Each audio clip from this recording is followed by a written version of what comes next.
Gujarat ATS અને દિલ્હી એનસીબીનું મધ્યપ્રદેશના ભોપાલમાં મોટું ઓપરેશન. ફેક્ટરીમાંથી ઝડપ્યું 1814 કરોડનું ડ્રગ્સ. હર્ષ સંઘવી એજન્સીને પાઠવ્યા અભિનંદન.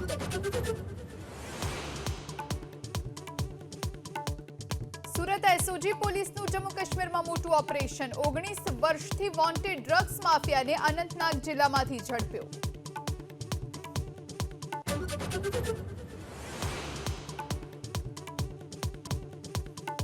સુરતમાં રેઇન વોટર હાર્વેસ્ટિંગના કાર્યક્રમમાં સીઆર પાટીલની મોટી જાહેરાત. કહ્યું, જ્યાં પાણી ભરાવાની સમસ્યા છે ત્યાં બોરિંગથી સમસ્યાનું કરાશે કાયમી સમાધાન.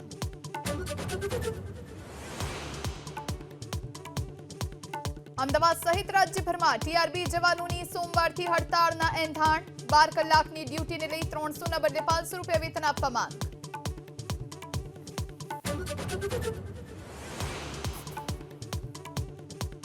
પ્રયાગરાજ મહાકુંભ 2025ની તૈયારીઓનો ધમધમાટ. ઉત્તર પ્રદેશના મુખ્યમંત્રી યોગી આદિત્યનાથે સંગમ ઘાટ પર ગંગા નદીની કરી પૂજા અર્ચના. મહાકુંભની તૈયારીઓને લઈને પણ સમીક્ષા.